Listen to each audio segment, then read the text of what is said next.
ಸಂವಿಧಾನದ ತಿದ್ದುಪಡಿಗಳು 1951 ಒಂದನೇ ತಿದ್ದುಪಡಿ. ಇದು ಸಂವಿಧಾನಕ್ಕೆ 9ನೇ ಅನುಸೂಚಿ ಸೇರ್ಪಡೆಯಾಗಿದೆ.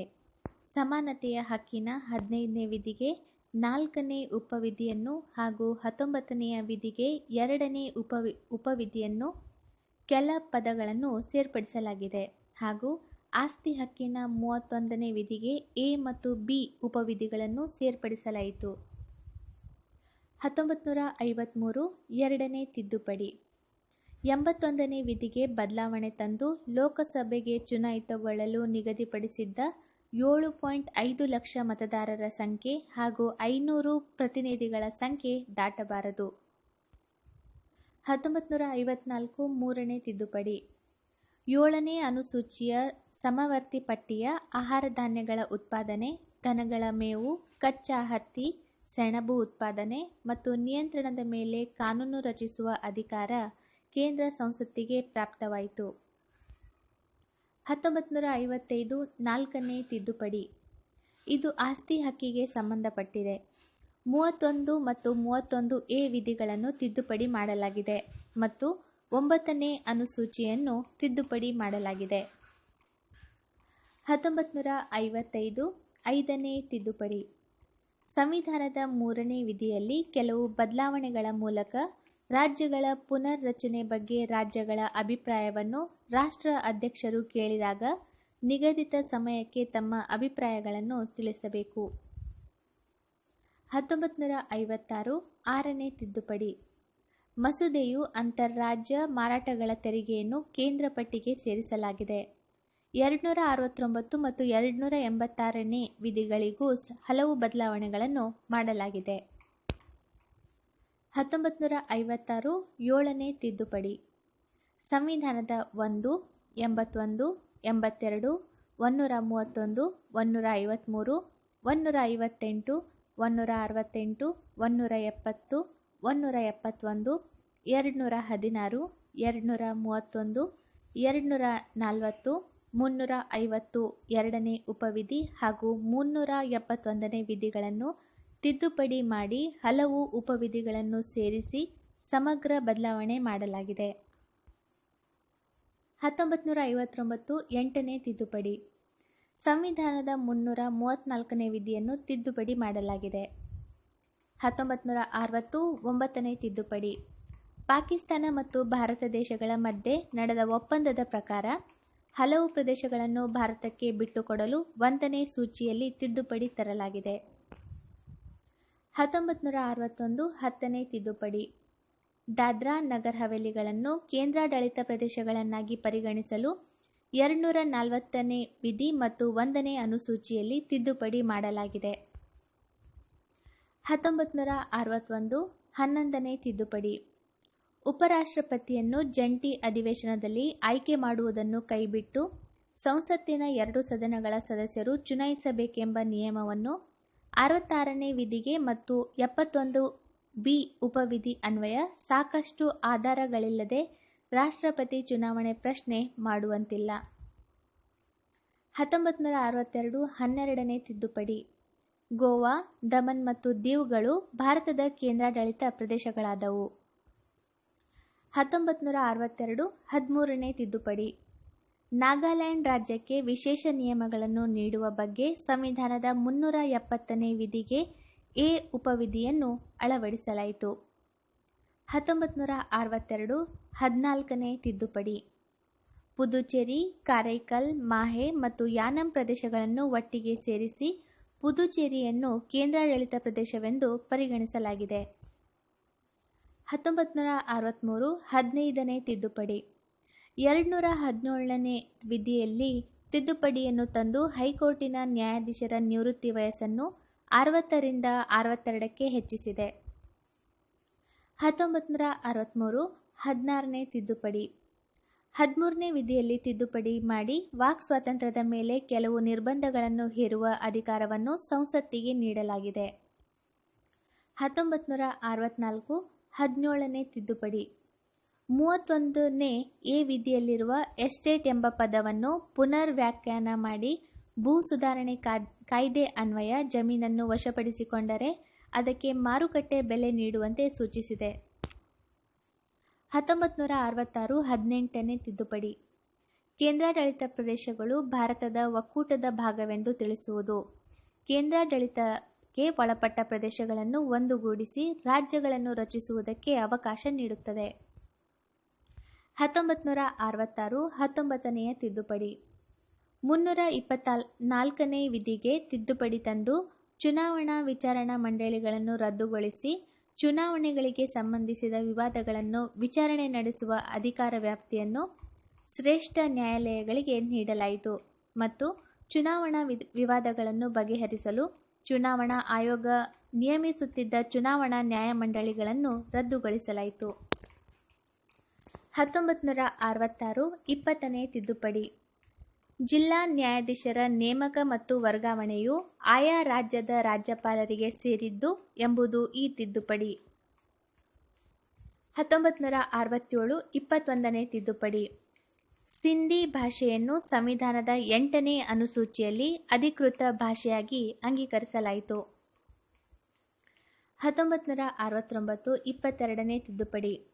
ಅಸ್ಸಾಂನಿಂದ ಬೇರ್ಪಡಿಸಿ ಮೇಘಾಲಯ ಎಂಬ ರಾಜ್ಯವನ್ನು ರಚಿಸಲು 244ನೇ ವಿಧಿ ಅಳವಡಿಸಲಾಯಿತು. 275ನೇ ವಿಧಿಗೆ 1A ಮತ್ತು 371ಕ್ಕೆ B ಉಪವಿಧಿಗಳನ್ನು ಅಳವಡಿಸಲಾಯಿತು. 1970 23ನೇ ತಿದ್ದುಪಡಿ. 333ನೇ ವಿಧಿಗೆ ತಿದ್ದುಪಡಿ ತಂದು ರಾಜ್ಯ ವಿಧಾನಸಭೆಗೆ ಓರ್ವ ಆಂಗ್ಲೋ ಇಂಡಿಯನ್ ಜನಾಂಗದವರನ್ನು ಮಾತ್ರ ರಾಜ್ಯಪಾಲರು ನಾಮಕರಣ ಮಾಡುವಂತೆ ಮಾಡಲಾಯಿತು. 1971 24ನೇ ತಿದ್ದುಪಡಿ. ಗೋಲಕ್ನಾಥ್ ವಿರುದ್ಧ ಪಂಜಾಬ್ ಮೊಕದ್ದಮೆಯಲ್ಲಿ ಉಂಟಾಗಿದ್ದ ಸಮಸ್ಯೆಯನ್ನು ಬಗೆಹರಿಸಲು ಮೂಲಭೂತ ಹಕ್ಕುಗಳನ್ನು ತಿದ್ದುಪಡಿ ಮಾಡುವ ಅಧಿಕಾರವನ್ನು ಸಂಸತ್ತಿಗೆ ಕೊಡಲಾಯಿತು. 1971 25ನೇ ತಿದ್ದುಪಡಿ. 31ನೇ ವಿಧಿಗೆ ತಿದ್ದುಪಡಿ ಮಾಡಿ ಪರಿಹಾರ ಎಂಬ ಪದವನ್ನು ತೆಗೆದುಹಾಕಿ ಹಣ ಅಥವಾ ಮೊತ್ತ ಎಂಬ ಪದಗಳನ್ನು ಸೇರಿಸಿದೆ. 1971 26ನೇ ತಿದ್ದುಪಡಿ. 291ನೇ ವಿಧಿ ಪಿವಿ ಪರ್ಸ್ ಮತ್ತು 362ನೇ ಪ್ರಿವೈಲೆಸ್ ಅನ್ವಯ ಮಾಜಿ ರಾಜಕಾರಣಿಗಳಿಗೆ ನೀಡುತ್ತಿದ್ದ ರಾಜಧನ ಹಾಗೂ ಇತರೆ ಸೌಲಭ್ಯಗಳನ್ನು ಈ ತಿದ್ದುಪಡಿ ಮಸೂದೆ ರದ್ದುಗೊಳಿಸಿತು. 1971 27ನೇ ತಿದ್ದುಪಡಿ. 239A ಮತ್ತು 240ನೇ ವಿಧಿಗೆ ತಿದ್ದುಪಡಿ ತಂದು 239B ಮತ್ತು 270A ಉಪವಿಧಿಗಳನ್ನು ಸೇರಿಸಲಾಯಿತು. ಮಿಜೋರಾಂ ಮತ್ತು ಅರುಣಾಚಲ್ ಪ್ರದೇಶಗಳನ್ನು ಹೊಸ ಕೇಂದ್ರಾಡಳಿತ ಪ್ರದೇಶಗಳನ್ನಾಗಿ ರಚಿಸಲಾಯಿತು. 1972 28ನೇ ತಿದ್ದುಪಡಿ. ಐಸಿಎಸ್ ಅಧಿಕಾರಿಗಳಿಗೆ ರಕ್ಷಣೆ ನೀಡಿದ್ದ 314ನೇ ವಿಧಿಯನ್ನು ರದ್ದುಪಡಿಸಿ ಹೊಸದಾಗಿ 312A ಉಪವಿಧಿ ಅಳವಡಿಸಲಾಯಿತು. 1972 29ನೇ ತಿದ್ದುಪಡಿ. 9ನೇ ಅನುಸೂಚಿಯಲ್ಲಿ 1969 ಮತ್ತು 1971 ಕೇರಳದ 2 ಭೂ ಸುಧಾರಣಾ ಕಾಯ್ದೆಗಳನ್ನು ಸೇರಿಸಲಾಯಿತು. 1972 30ನೇ ತಿದ್ದುಪಡಿ. ಇದರ ಪ್ರಮುಖ ಉದ್ದೇಶ ಕಾನೂನು ಆಯೋಗ ಮಾಡಿದ ಶಿಫಾರಸನ್ನು ಜಾರಿಗೆ ತರುವುದು. 1973 31ನೇ ತಿದ್ದುಪಡಿ.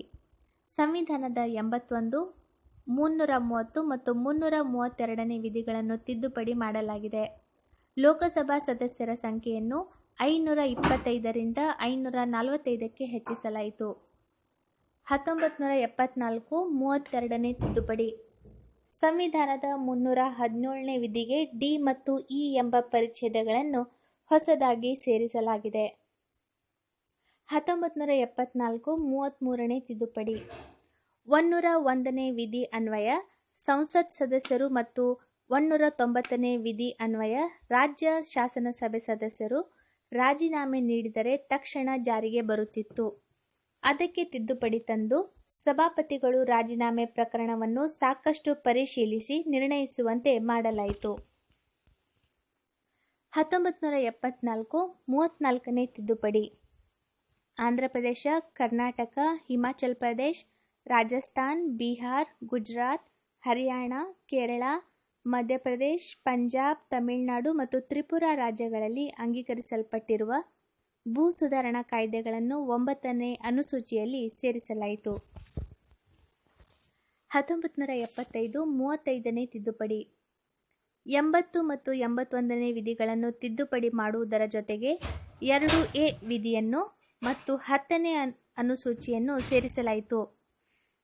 ಇದರ ಅನುಗುಣವಾಗಿ ಭಾರತದ ಒಕ್ಕೂಟದಲ್ಲಿ ಸಿಕ್ಕಿಂ ರಾಜ್ಯಕ್ಕೆ ಸ್ಥಾನಮಾನ ನೀಡಲಾಯಿತು. 1975 36ನೇ ತಿದ್ದುಪಡಿ. 2A ವಿಧಿ ಹಾಗೂ 10ನೇ ಅನುಸೂಚಿಯನ್ನು ರದ್ದುಪಡಿಸಿ ಸಿಕ್ಕಿಂನ್ನು ಭಾರತದ ಒಕ್ಕೂಟದ 22ನೇ ರಾಜ್ಯವೆಂದು ಪರಿಗಣಿಸಲಾಯಿತು. 371F ಪ್ರಕಾರ ಸಿಕ್ಕಿಂ ರಾಜ್ಯದ ವಿಧಾನಸಭೆಯು 31ಕ್ಕೆ ಕಡಿಮೆ ಇಲ್ಲದಷ್ಟು ಸದಸ್ಯರನ್ನು ಒಳಗೊಂಡಿರತಕ್ಕದ್ದು. 1975 37ನೇ ತಿದ್ದುಪಡಿ. 239A ಮತ್ತು 240 ವಿಧಿಗಳನ್ನು ತಿದ್ದುಪಡಿ ಮಾಡಿ ಅರುಣಾಚಲ್ ಪ್ರದೇಶದಲ್ಲಿ ವಿಧಾನಸಭೆ ಮತ್ತು ಮಂತ್ರಿಮಂಡಲವನ್ನು ರಚಿಸಲು ಅವಕಾಶ ನೀಡಿತು. 1975 38ನೇ ತಿದ್ದುಪಡಿ. ರಾಷ್ಟ್ರಾಧ್ಯಕ್ಷರು ರಾಜ್ಯಪಾಲರು ಘೋಷಿಸುವ ಸುಗ್ರೀವಾಜ್ಞೆ ಅಥವಾ ತುರ್ತು ಪರಿಸ್ಥಿತಿಗಳನ್ನು ಯಾವುದೇ ನ್ಯಾಯಾಲಯದಲ್ಲಿ ಪ್ರಶ್ನಿಸದಂತೆ 44ನೇ ತಿದ್ದುಪಡಿ ಮೂಲಕ ಇದನ್ನು ರದ್ದುಪಡಿಸಲಾಯಿತು. 1975 39ನೇ ತಿದ್ದುಪಡಿ. 71ನೇ ವಿಧಿಗೆ ತಿದ್ದುಪಡಿ 329A ವಿಧಿ ಅಳವಡಿಸಲಾಯಿತು. ಇದರನ್ವಯ ರಾಷ್ಟ್ರಪತಿ, ಉಪರಾಷ್ಟ್ರಪತಿ, ಪ್ರಧಾನಿ ಮತ್ತು ಸಭಾಪತಿಗಳ ಚುನಾವಣೆಯ ಕ್ರಮಬದ್ಧತೆಯ ಪ್ರಶ್ನೆ ನ್ಯಾಯಾಲಯದಲ್ಲಿ ಪ್ರಶ್ನಿಸದಂತೆ ಪ್ರತಿಬಂಧಿಸಲಾಯಿತು.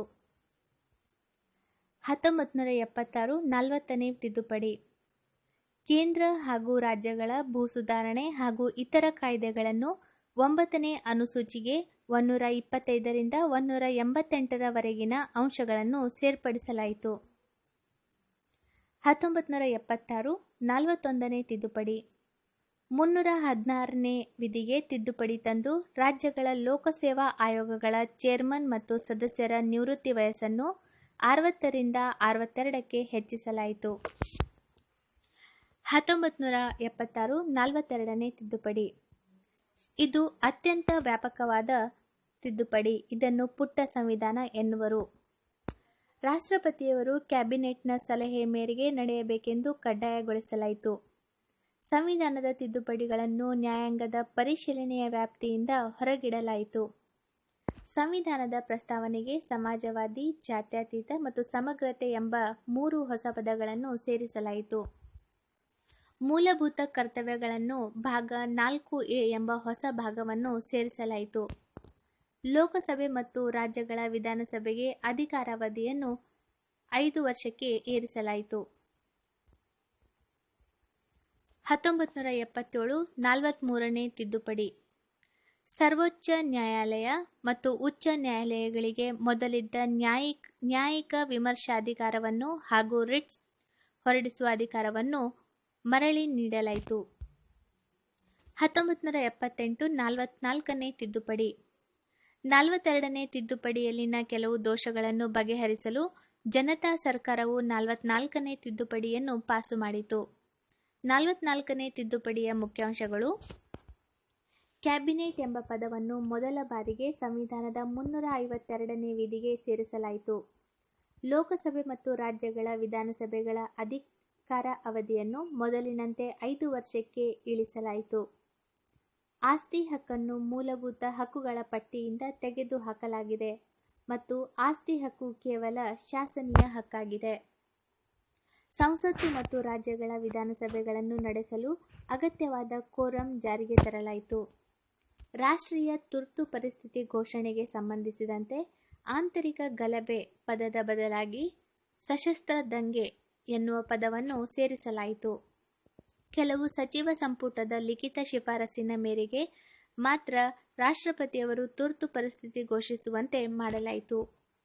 ಸಂವಿಧಾನದ 20 ಮತ್ತು 21ನೇ ಪರಿಚ್ಛೇದಗಳು ನೀಡಿರುವ ಮೂಲಭೂತ ಹಕ್ಕುಗಳನ್ನು ರಾಷ್ಟ್ರೀಯ ತುರ್ತು ಪರಿಸ್ಥಿತಿಯಲ್ಲಿ ಅಮಾನತುಗೊಳಿಸುವಂತಿಲ್ಲ. 1980 45ನೇ ತಿದ್ದುಪಡಿ. ರಾಜ್ಯ ವಿಧಾನಸಭೆ ಮತ್ತು ಲೋಕಸಭೆಗಳಲ್ಲಿ ಪರಿಶಿಷ್ಟ ಜಾತಿ ಮತ್ತು ಜನಾಂಗದವರಿಗೆ ಮೀಸಲಾತಿಯ ಅವಧಿಯನ್ನು ಮತ್ತೆ 10 ವರ್ಷಗಳ ಕಾಲ ವಿಸ್ತರಿಸಲಾಯಿತು. 1982 46ನೇ ತಿದ್ದುಪಡಿ. 269, 286 ಮತ್ತು 366ನೇ ವಿಧಿಗಳಿಗೆ ಮತ್ತು ಕೇಂದ್ರ ಪಟ್ಟಿಗೆ ಕೆಲವು ಬದಲಾವಣೆ ತಂದು ಮಾರಾಟ ತೆರಿಗೆಯಲ್ಲಿ ಏಕರೂಪತೆ ಕಾಯ್ದುಕೊಳ್ಳಲು ತಿದ್ದುಪಡಿ ತರಲಾಯಿತು. 1984 47ನೇ ತಿದ್ದುಪಡಿ. ಹಲವು ರಾಜ್ಯಗಳು ಅಂಗೀಕರಿಸಿದ ಭೂ ಸುಧಾರಣಾ ಕಾಯ್ದೆಗಳನ್ನು 9ನೇ ಅನುಸೂಚಿಗೆ ಸೇರಿಸಲಾಯಿತು. 1984 48ನೇ ತಿದ್ದುಪಡಿ.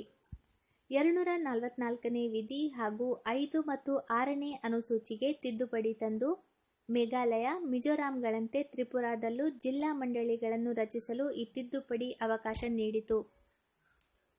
1984 49ನೇ ತಿದ್ದುಪಡಿ. 244ನೇ ವಿಧಿ ಮತ್ತು 5, 6ನೇ ಅನುಸೂಚಿಗಳನ್ನು ತಿದ್ದುಪಡಿ ಮಾಡಲಾಯಿತು.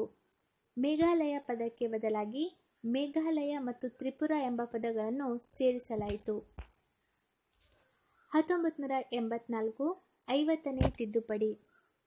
33ನೇ ವಿಧಿಗೆ ತಿದ್ದುಪಡಿ ತಂದು ಬೇಹುಗಾರಿಕೆ, ದೂರಸಂಪರ್ಕ, ಸೇನಾಪಡೆಯಲ್ಲಿ ಸೇವೆ ಸಲ್ಲಿಸುತ್ತಿರುವವರ ಮೂಲಭೂತ ಹಕ್ಕುಗಳನ್ನು ಕುರಿತು ಸಂಸತ್ ನಿರ್ಧರಿಸುವ ಅಧಿಕಾರ ಪಡೆಯಿತು. 1984 51ನೇ ತಿದ್ದುಪಡಿ. 330, 332ನೇ ವಿಧಿಗಳಲ್ಲಿ ತಿದ್ದುಪಡಿ ತಂದು ಮೇಘಾಲಯ, ನಾಗಾಲ್ಯಾಂಡ್, ಅರುಣಾಚಲ ಪ್ರದೇಶ, ಮಿಜೋರಾಂಗಳಲ್ಲಿ ಪರಿಶಿಷ್ಟ ಜನಾಂಗದವರಿಗೆ ಲೋಕಸಭೆಯಲ್ಲಿ ಹಾಗೂ ನಾಗಾಲ್ಯಾಂಡ್, ಮೇಘಾಲಯ ವಿಧಾನಸಭೆಗಳಲ್ಲಿ ಪರಿಶಿಷ್ಟ ಜನಾಂಗದವರಿಗೆ ಮೀಸಲಾತಿ ಸೌಲಭ್ಯ ಒದಗಿಸಲು ಕ್ರಮ ಕೈಗೊಳ್ಳಲಾಯಿತು. 1985 52ನೇ ತಿದ್ದುಪಡಿ. 101, 102, 190, 191ನೇ ವಿಧಿಗಳಿಗೆ 10ನೇ ಅನುಸೂಚಿಯನ್ನು ಸಂವಿಧಾನಕ್ಕೆ ಅಳವಡಿಸಿ ಪಕ್ಷಾಂತರದಲ್ಲಿ ತೊಡಗುವ ಸಂಸತ್ ಶಾಸನ ಸಭೆಗಳ ಸದಸ್ಯರ ಸದಸ್ಯತ್ವ ಪದ್ಧತಿ ಘೋಷಿಸುವ ಅಧಿಕಾರ ನೀಡಿತು. 1986 53ನೇ ತಿದ್ದುಪಡಿ. 371 ಜಿ ವಿಧಿ ಸೇರ್ಪಡಿಸಿ ಮಿಜೋರಾಂಗೆ ರಾಜ್ಯದ ಸ್ಥಾನಮಾನ ಕಲ್ಪಿಸಲಾಯಿತು. 1986 54ನೇ ತಿದ್ದುಪಡಿ. 125, 221 ವಿಧಿಗೆ ಬದಲಾವಣೆ ತಂದು ಸರ್ವೋಚ್ಚ ನ್ಯಾಯಾಲಯ ಹಾಗೂ ಉಚ್ಚ ನ್ಯಾಯಾಲಯಗಳ ನ್ಯಾಯಮೂರ್ತಿಗಳ ವೇತನದಲ್ಲಿ ಹೆಚ್ಚಳ ಮಾಡಲಾಯಿತು. 1986 55ನೇ ತಿದ್ದುಪಡಿ. 371ನೇ ವಿಧಿಗೆ ಎಚ್ ಉಪವಿಧಿಯನ್ನು ಸೇರ್ಪಡಿಸಿ ಅರುಣಾಚಲ ಪ್ರದೇಶವನ್ನು ರಾಜ್ಯವೆಂದು ಪರಿಗಣಿಸಲಾಯಿತು. ವಿಧಾನಸಭೆಯ ಗಾತ್ರ 30. 1987 56ನೇ ತಿದ್ದುಪಡಿ. 371ನೇ ವಿಧಿಗೆ ಐ ಉಪವಿಧಿಯನ್ನು ಸೇರ್ಪಡಿಸಿ ಗೋವಾ ರಾಜ್ಯವೆಂದು ಪರಿಗಣಿಸಲಾಯಿತು. ಆದರೆ ವಿಧಾನಸಭೆಯ ಸದಸ್ಯರ ಸಂಖ್ಯೆ 30ಕ್ಕಿಂತ ಕಡಿಮೆ ಇರಬಾರದು ಎಂದು ನಿರ್ಧರಿಸಿತು. 1987 57ನೇ ತಿದ್ದುಪಡಿ. 332ನೇ ವಿಧಿಗಳ 3A ಹೊಸ ಉಪವಿಧಿ ಅಳವಡಿಸಿ ಅರುಣಾಚಲ ಪ್ರದೇಶ, ಮೇಘಾಲಯ, ಮಿಜೋರಾಂ ಮತ್ತು ನಾಗಾಲ್ಯಾಂಡ್ ಪರಿಶಿಷ್ಟ ಬುಡಕಟ್ಟು ಜನಾಂಗದವರಿಗೆ ಕೆಲ ಸ್ಥಾನಗಳನ್ನು ಮೀಸಲಿಡಲು ಅವಕಾಶ ಕಲ್ಪಿಸಿತು. 1988 58ನೇ ತಿದ್ದುಪಡಿ. 394A ವಿಧಿ ಸೇರಿಸಿ ಭಾರತ ಸಂವಿಧಾನವನ್ನು ಹಿಂದಿ ಭಾಷೆಗೆ ಭಾಷಾಂತರಿಸಿ ಪ್ರಕಟಿಸಲು ಅವಕಾಶ ನೀಡಿತು. 1988 59ನೇ ತಿದ್ದುಪಡಿ. ಆಂತರಿಕ ಗಲಭೆಯಿಂದ ರಾಷ್ಟ್ರದ ಸಮಗ್ರತೆಗೆ ಗಂಡಾಂತರ ಒದಗಿದೆ ಎಂದು 352, 356, 359 ವಿಧಿಗೆ ತಿದ್ದುಪಡಿ ತಂದು 359A ಹೊಸ ವಿಧಿ ಅಳವಡಿಸಿ ಪಂಜಾಬ್ ರಾಜ್ಯಕ್ಕೆ ಮಾತ್ರ ಅನ್ವಯಿಸುವಂತೆ ರಾಷ್ಟ್ರಾಧ್ಯಕ್ಷರು ಆಳ್ವಿಕೆಯ ಅವಕಾಶ ನೀಡಿತು. 1988 60ನೇ ತಿದ್ದುಪಡಿ. 274ನೇ ವಿಧಿಯಲ್ಲಿ ತಿದ್ದುಪಡಿ ತಂದು ವೃತ್ತಿ ತೆರಿಗೆ ಮಿತಿಯನ್ನು 250 ರೂಗಳಿಂದ 2500 ರೂಗಳಿಗೆ ಹೆಚ್ಚಿಸಲಾಯಿತು. 1989 61ನೇ ತಿದ್ದುಪಡಿ. 326ನೇ ವಿಧಿಗೆ ತಿದ್ದುಪಡಿ ಮಾಡಿ ಮತದಾನದ ವಯಸ್ಸನ್ನು 21ರಿಂದ 18ಕ್ಕೆ ಇಳಿಸಲಾಯಿತು. 1989 62ನೇ ತಿದ್ದುಪಡಿ. 334ನೇ ವಿಧಿಗೆ ಬದಲಾವಣೆಗೆ ತಂದು ಸಂಸತ್ತಿನ ಹಾಗೂ ರಾಜ್ಯ ಶಾಸನ ಸಭೆಗಳ ಪರಿಶಿಷ್ಟ ಜಾತಿ ಪಂಗಡದವರ ಮೀಸಲಾತಿಯನ್ನು ಮತ್ತೆ 10 ವರ್ಷದವರೆಗೆ ವಿಸ್ತರಿಸಲಾಯಿತು. 1989 63ನೇ ತಿದ್ದುಪಡಿ. 59ನೇ ಸಂವಿಧಾನದ ತಿದ್ದುಪಡಿ ಕಾಯ್ದೆಯು ಹಲವು ನಿಯಮಗಳನ್ನು ಹಾಗೂ 359 ವಿಧಿಯನ್ನು ರದ್ದುಗೊಳಿಸಲಾಯಿತು. 1990 64ನೇ ತಿದ್ದುಪಡಿ. ಪಂಜಾಬ್ ರಾಜ್ಯದಲ್ಲಿ ರಾಷ್ಟ್ರಾಧ್ಯಕ್ಷರ ಆಡಳಿತವನ್ನು 6 ತಿಂಗಳ ಕಾಲ ಮತ್ತೆ ವಿಸ್ತರಿಸಲು 356ನೇ ವಿಧಿಯಲ್ಲಿ ಕೆಲವು ತಿದ್ದುಪಡಿ ತರಲಾಯಿತು. 1990 65ನೇ ತಿದ್ದುಪಡಿ. ಪರಿಶಿಷ್ಟ ಜಾತಿ ಹಾಗೂ ವರ್ಗಗಳಿಗೆ ಸಂಬಂಧಿಸಿದಂತೆ ವಿಶೇಷ ಅಧಿಕಾರಿಯ ಬದಲು ರಾಷ್ಟ್ರೀಯ ಆಯೋಗವನ್ನು ರಚಿಸಲು 338ನೇ ವಿಧಿಯಲ್ಲಿ ತಿದ್ದುಪಡಿ ತರಲಾಯಿತು. 1990 66ನೇ ತಿದ್ದುಪಡಿ. ವಿವಿಧ ರಾಜ್ಯಗಳು ಜಾರಿಗೆ ತಂದ ಭೂ ಸುಧಾರಣಾ ಕಾಯ್ದೆಗಳನ್ನು 203ನೇ ಎಂಟ್ರಿಯಲ್ಲಿ 257 ಎಂಟ್ರಿಗಳನ್ನು 9ನೇ ಅನುಸೂಚಿಯಲ್ಲಿ ಸೇರಿಸಲಾಯಿತು. 1990 67ನೇ ತಿದ್ದುಪಡಿ. 356ನೇ ವಿಧಿಯಲ್ಲಿ ಬದಲಾವಣೆ ತಂದು ಪಂಜಾಬಿನಲ್ಲಿ ರಾಷ್ಟ್ರಪತಿ ಆಡಳಿತವನ್ನು ಮತ್ತೆ 6 ತಿಂಗಳವರೆಗೆ ವಿಸ್ತರಿಸಿತು. 1991 68ನೇ ತಿದ್ದುಪಡಿ. ಮತ್ತೆ ಪಂಜಾಬಿನಲ್ಲಿ ರಾಷ್ಟ್ರಪತಿಯವರ ಆಡಳಿತವನ್ನು 4 ವರ್ಷದಿಂದ 5 ವರ್ಷದವರೆಗೆ ವಿಸ್ತರಿಸಿದರು. 1991 69ನೇ ತಿದ್ದುಪಡಿ. ದೆಹಲಿಯಲ್ಲಿ ವಿಧಾನಸಭೆಗೆ ಅವಕಾಶ ಕಲ್ಪಿಸಲು 239 ಹೊಸ ವಿಧಿಯನ್ನು 3ನೇ ಭಾಗದಲ್ಲಿ ಸೇರ್ಪಡಿಸಲಾಯಿತು. 1992 70ನೇ ತಿದ್ದುಪಡಿ. ಪಾಂಡಿಚೇರಿ, ದೆಹಲಿ ಶಾಸನಸಭೆಗಳ ಸದಸ್ಯರುಗಳು ರಾಷ್ಟ್ರಪತಿಗಳನ್ನು ಚುನಾಯಿಸುವ ಅವಕಾಶವನ್ನು ನೀಡಲಾಯಿತು. 1992 71ನೇ ತಿದ್ದುಪಡಿ. ಸಂವಿಧಾನದ 8ನೇ ಅನುಸೂಚಿಗೆ ಕೊಂಕಣಿ, ನೇಪಾಳಿ ಮತ್ತು ಮಣಿಪುರಿ ಭಾಷೆಗಳನ್ನು ಸೇರಿಸಲಾಯಿತು. 1992 72ನೇ ತಿದ್ದುಪಡಿ. 332ನೇ ವಿಧಿಗೆ 3B ಉಪವಿಧಿಯನ್ನು ಅಳವಡಿಸಿ ತ್ರಿಪುರಾ ವಿಧಾನಸಭೆಯಲ್ಲಿ ಪರಿಶಿಷ್ಟ ಬುಡಕಟ್ಟು ಜನಾಂಗದವರಿಗೆ ಮೀಸಲಿಡುವ ಅವಕಾಶ ನೀಡಿತು. 1993 73ನೇ ತಿದ್ದುಪಡಿ. ಗ್ರಾಮಾಡಳಿತಕ್ಕೆ ಸಂಬಂಧಿಸಿದಂತೆ ಹೊಸ ಪಂಚಾಯತ್ ರಾಜ್ ರಾಜ್ಯ ಕಾಯ್ದೆಯನ್ನು 11ನೇ ಅನುಸೂಚಿಗೆ ಸೇರಿಸಿ 243ನೇ ವಿಧಿಗೆ 243A ಇಂದ 224O ವರೆಗೆ ಉಪವಿಧಿಗಳನ್ನು ಸೇರಿಸಲಾಯಿತು.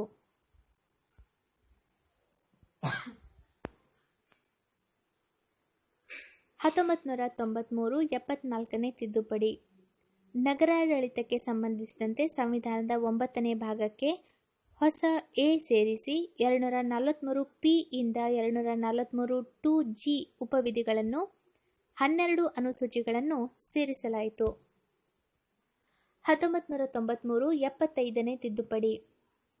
323B 2ನೇ ವಿಧಿಯಲ್ಲಿ ಕೆಲವು ಬದಲಾವಣೆ ತಂದು ಜಮೀನ್ದಾರ ಹಾಗೂ ಬಾಡಿಗೆ ನಿಯಮವನ್ನು ಹಾಗೂ ಗೇಣಿದಾರರ ಪ್ರಕರಣಗಳ ವಿಲೇವಾರಿಗೆ ನ್ಯಾಯಮಂಡಳಿ ಸ್ಥಾಪಿಸುವ ಅವಕಾಶ ಕಲ್ಪಿಸಲಾಯಿತು.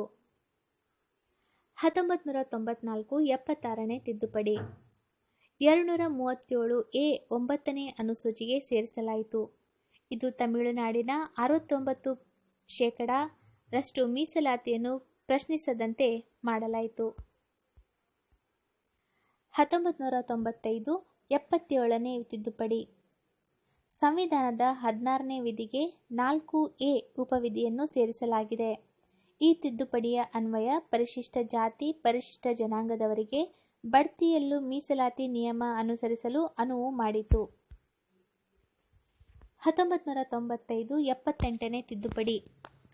ಕರ್ನಾಟಕ, ತಮಿಳುನಾಡು, ಬಿಹಾರ್, ಪಶ್ಚಿಮ ಬಂಗಾಳ, ಕೇರಳ, ರಾಜಸ್ಥಾನ್ ಮತ್ತು ಒರಿಸ್ಸಾ ರಾಜ್ಯಗಳು ತಂದ ಭೂ ಸುಧಾರಣೆ ಕಾಯ್ದೆಗಳನ್ನು 9ನೇ ಅನುಸೂಚಿಗೆ ಸೇರಿಸಲಾಯಿತು. 258 ರಿಂದ 284 ಎಂಟ್ರಿಗಳು. 1999 79ನೇ ತಿದ್ದುಪಡಿ. 334ನೇ ವಿಧಿಗೆ ಬದಲಾವಣೆ ತಂದು ಪರಿಶಿಷ್ಟ ಜಾತಿ, ಪರಿಶಿಷ್ಟ ಪಂಗಡ ಆಂಗ್ಲೋ ಇಂಡಿಯನ್ರವರಿಗೆ ಸಂಸತ್ತು ಹಾಗೂ ರಾಜ್ಯ ಶಾಸನ ಸಭೆಗಳ ಮೀಸಲಾತಿಯನ್ನು ಮತ್ತೆ 10 ವರ್ಷಗಳವರೆಗೆ ವಿಸ್ತರಿಸಲಾಯಿತು. 2000 80ನೇ ತಿದ್ದುಪಡಿ. ತೆರಿಗೆ ಹಂಚಿಕೆ ದೋಷ ನಿವಾರಿಸಲು 269, 270ನೇ ವಿಧಿಗೆ ಕೆಲ ಬದಲಾವಣೆ ತಂದು 272 ವಿಧಿಯನ್ನು ರದ್ದುಗೊಳಿಸಲಾಯಿತು. 2081ನೇ ತಿದ್ದುಪಡಿ. 9 ಜೂನ್ 2000 ರಂದು 16ನೇ ವಿಧಿಗೆ 4B ಉಪವಿಧಿಯನ್ನು ಅಳವಡಿಸಿ ಖಾಲಿ ಹುದ್ದೆಗಳ ಮೀಸಲು 50% ರಷ್ಟನ್ನು ಮೀರದಂತೆ ನೋಡಿಕೊಳ್ಳುವುದು ಹಾಗೂ ಹಿಂದಿನ ವರ್ಷ ಭರ್ತಿಯಾಗಿ ಖಾಲಿ ಉಳಿದ ಹುದ್ದೆಗೆ ಇದನ್ನು ಅನ್ವಯಿಸಕೂಡದು. 2082ನೇ ತಿದ್ದುಪಡಿ. 8ನೇ ಸೆಪ್ಟೆಂಬರ್ 2000 ರಂದು 335ನೇ ವಿಧಿಗೆ ಬದಲಾವಣೆ ತಂದು ಪರಿಶಿಷ್ಟ ಜಾತಿ ಪಂಗಡದವರಿಗೆ ವೈದ್ಯಕೀಯ ಹಾಗೂ ಇಂಜಿನಿಯರಿಂಗ್ ವಿದ್ಯಾಭ್ಯಾಸಕ್ಕೆ ಸೇರಲು ಅರ್ಹತಾ ಅಂಕಗಳನ್ನು ಸಡಿಲಪಡಿಸಲು ಅವಕಾಶ ಮಾಡಿಕೊಡಲಾಗಿದೆ. 2083ನೇ ತಿದ್ದುಪಡಿ. 8 ಸೆಪ್ಟೆಂಬರ್ 2005 ರಂದು ಪಂಚಾಯತ್ ಸಂಸ್ಥೆಗಳಲ್ಲಿ ಪರಿಶಿಷ್ಟ ಜಾತಿ ಪಂಗಡದವರಿಗೆ ಮೀಸಲಿಡಬೇಕೆಂಬ 243ನೇ ಡಿ ವಿಧಿಯು ಅರುಣಾಚಲ ಪ್ರದೇಶಕ್ಕೆ ಅನ್ವಯಿಸುವಂತಿಲ್ಲವೆಂದು 243 ಎಂ ವಿಧಿಗೆ ಹೊಸದಾಗಿ ಬಿ ಮತ್ತು ಎ ಉಪವಿಧಿ ಸೇರಿಸಲಾಯಿತು. 2084ನೇ ತಿದ್ದುಪಡಿ. ಜಾರ್ಖಂಡ್, ಛತ್ತೀಸ್ಗಢ ಮತ್ತು ಉತ್ತರಾಂಚಲ್ ರಾಜ್ಯಗಳ ರಚನೆ. 2085ನೇ ತಿದ್ದುಪಡಿ. ಪರಿಶಿಷ್ಟ ಜಾತಿ ಪಂಗಡದವರಿಗೆ ಮೀಸಲು ನಿಯಮಗಳನ್ನು ಸೇವೆಗೆ ಸೇರುವ ವೇಳೆಯಲ್ಲಿ ಮಾತ್ರ ಪರಿಗಣಿಸಬೇಕು ಹೊರತು ಬಡ್ತಿಗೆ ಅಲ್ಲ. ಸರ್ಕಾರ ನೌಕರರಿಗೆ ಬಡ್ತಿ ನೀಡುವಾಗ ಸೇವಾ ಜ್ಯೇಷ್ಠತೆ ಆದ್ಯತೆ ನೀಡುವ ನಿಯಮವನ್ನು ತಿದ್ದುಪಡಿ ಮಸೂದೆ ಒಳಗೊಂಡಿದೆ. 2002 86ನೇ ತಿದ್ದುಪಡಿ. 6 ರಿಂದ 14 ವರ್ಷದವರೆಗಿನ ಪ್ರಾಥಮಿಕ ಶಿಕ್ಷಣವನ್ನು ಪಡೆಯುವುದು ಮೂಲಭೂತ ಹಕ್ಕನ್ನಾಗಿ ಮಾಡಲಾಯಿತು. ಇದನ್ನು ಒದಗಿಸುವುದು ತಂದೆ ತಾಯಿ ಪೋಷಕರ ಕರ್ತವ್ಯವಾಗಿದೆ. ಇದಕ್ಕೆ ಸಂಬಂಧಿಸಿದಂತೆ 21A ವಿಧಿಯನ್ನು ಸೇರಿಸಲಾಯಿತು. 2003 87ನೇ ತಿದ್ದುಪಡಿ.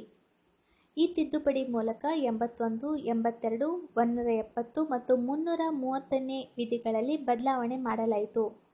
ಈ ತಿದ್ದುಪಡಿ ಕಾಯ್ದೆಯು 2001ನೇ ಜನಗಣತಿಯನ್ನು ಆಧರಿಸಿ ಮತಕ್ಷೇತ್ರಗಳ ಮರು ಹೊಂದಾಣಿಕೆ ಮಾಡಬೇಕು ಎಂದು ಹೇಳುತ್ತದೆ. 2003 88ನೇ ತಿದ್ದುಪಡಿ. ಈ ತಿದ್ದುಪಡಿ ಕಾಯ್ದೆಯ ಮೂಲಕ 268A ವಿಧಿಯನ್ನು ಸಂವಿಧಾನಕ್ಕೆ ಸೇರಿಸಲಾಯಿತು. ಇದರ ಪ್ರಕಾರ ಕೇಂದ್ರ ಸರ್ಕಾರ ವಿಧಿಸುವ ಸೇವಾ ತೆರಿಗೆಯನ್ನು ಕೇಂದ್ರ ಹಾಗೂ ರಾಜ್ಯ ಸರ್ಕಾರಗಳು ವಸೂಲಿ ಮಾಡಿ ಹಂಚಿಕೊಳ್ಳುತ್ತವೆ. 2003 89ನೇ ತಿದ್ದುಪಡಿ. ಪರಿಶಿಷ್ಟ ಜಾತಿ ಪಂಗಡದವರಿಗೆ ಪ್ರತ್ಯೇಕವಾಗಿ ರಾಷ್ಟ್ರೀಯ ಆಯೋಗಗಳ ಸ್ಥಾಪನೆಗೆ ಅವಕಾಶ ಮಾಡಲಾಯಿತು. ಆಯೋಗ ಒಬ್ಬ ಅಧ್ಯಕ್ಷ ಮತ್ತು ಉಪಾಧ್ಯಕ್ಷ ಹಾಗೂ 3 ಇತರ ಸದಸ್ಯರನ್ನು ಒಳಗೊಂಡಿರುತ್ತದೆ. ಇವರನ್ನೆಲ್ಲ ರಾಷ್ಟ್ರಪತಿಯವರು ನೇಮಿಸುತ್ತಾರೆ. 2003 90ನೇ ತಿದ್ದುಪಡಿ. 332ನೇ ವಿಧಿಯಲ್ಲಿ ಬದಲಾವಣೆ ತಂದು ಹಾಗೂ ಅಸ್ಸಾಂ ರಾಜ್ಯದ ವಿಧಾನಸಭೆಯಲ್ಲಿ ಬೋಡೋಲ್ಯಾಂಡ್ ಜಿಲ್ಲೆಯಲ್ಲಿ ಪರಿಶಿಷ್ಟ ಪಂಗಡ ಹಾಗೂ ಇತರ ಪ್ರಾತಿನಿಧ್ಯತೆಯ ಬಗೆಗೆ ತಿಳಿಸುತ್ತದೆ. 2003 91ನೇ ತಿದ್ದುಪಡಿ. ಈ ತಿದ್ದುಪಡಿಯು ಕೇಂದ್ರ ಮತ್ತು ರಾಜ್ಯಗಳ ಮಂತ್ರಿಮಂಡಲಗಳ ಗಾತ್ರವನ್ನು ಸೀಮಿತಗೊಳಿಸಿತು. ಲೋಕಸಭೆ 15%ಕ್ಕೆ ಮೀರಬಾರದು ಹಾಗೂ ರಾಜ್ಯ ವಿಧಾನಸಭೆ ಸದಸ್ಯರು ಸಂಖ್ಯೆ 15%ಕ್ಕೆ ಮೀರಬಾರದು. 2003 92ನೇ ತಿದ್ದುಪಡಿ. 8ನೇ ಅನುಸೂಚಿಗೆ ಬೋಡೋ, ಡೋಗ್ರಿ, ಮೈಥಿಲಿ ಮತ್ತು ಸಂತಾಲಿ ಎಂಬ ಹೊಸ ಭಾಷೆಗಳನ್ನು ಸೇರಿಸಲಾಗಿದೆ. ಭಾಷೆಗಳ ಸಂಖ್ಯೆ 22ಕ್ಕೆ ಏರಿತು. 2005 93ನೇ ತಿದ್ದುಪಡಿ. ಪರಿಶಿಷ್ಟ ಜಾತಿ ಪಂಗಡ ಜೊತೆಗೆ ಶೈಕ್ಷಣಿಕ ಸಾಮಾಜಿಕವಾಗಿ ಹಿಂದುಳಿದ ವರ್ಗದವರಿಗೆ ಅನುದಾನಿತ ಹಾಗೂ ಅನುದಾನ ರಹಿತ ಖಾಸಗಿ ಶಿಕ್ಷಣ ಸಂಸ್ಥೆಗಳಲ್ಲಿ ಮೀಸಲಾತಿ ಅವಕಾಶ ಮಾಡಿಕೊಟ್ಟಿದೆ. 2006 94ನೇ ತಿದ್ದುಪಡಿ. ಛತ್ತೀಸ್ಗಢ ಮತ್ತು ಜಾರ್ಖಂಡ್ ರಾಜ್ಯಗಳಲ್ಲಿ ಬುಡಕಟ್ಟು ಜನಾಂಗದ ಕಲ್ಯಾಣಕ್ಕಾಗಿ ಒಬ್ಬ ಮಂತ್ರಿಯನ್ನು ನೇಮಿಸಲು ಅವಕಾಶ ನೀಡಿದೆ. 2010 95ನೇ ತಿದ್ದುಪಡಿ. ಪರಿಶಿಷ್ಟ ಜಾತಿ ಮತ್ತು ಪಂಗಡ ವರ್ಗದವರಿಗೆ ಮತ್ತು ಆಂಗ್ಲೋ ಇಂಡಿಯನ್ರಿಗೆ ಮೀಸಲಾತಿ ಅವಧಿಯನ್ನು 10 ವರ್ಷದ ಕಾಲ ವಿಸ್ತರಿಸಲಾಯಿತು. 2011 96ನೇ ತಿದ್ದುಪಡಿ. ಓರಿಯಾ ಎಂಬ ಪದಕ್ಕೆ ಬದಲಾಗಿ ಓಡಿಯಾ ಪದ ಸೇರ್ಪಡೆ. 2012 97ನೇ ತಿದ್ದುಪಡಿ. ಸಹಕಾರ ಸಂಘಗಳನ್ನು ಉತ್ತೇಜಿಸುವ ಉದ್ದೇಶದಿಂದ 243ZH ದಿಂದ 243ZT ವರೆಗಿನ ವಿಧಿಗಳನ್ನು ಸೇರಿಸಲಾಗಿದೆ. 19(1)(c) ನಲ್ಲಿರುವಂತಹ ಯೂನಿಯನ್ ಪದದ ನಂತರ ಕೋಆಪರೇಟಿವ್ ಸೊಸೈಟಿ ಎಂಬ ಪದ ಸೇರಿಸಲಾಗಿದೆ. 2013 98ನೇ ತಿದ್ದುಪಡಿ. ಸಂವಿಧಾನದ 371(j) ಎಂಬ ಹೊಸ ವಿಧಿಯನ್ನು ಸೃಷ್ಟಿಸಿ ಹೈದರಾಬಾದ್ ಕರ್ನಾಟಕ ಪ್ರದೇಶಕ್ಕೆ ವಿಶೇಷ ಸವಲತ್ತು ಕಲ್ಪಿಸಲಾಗಿದೆ.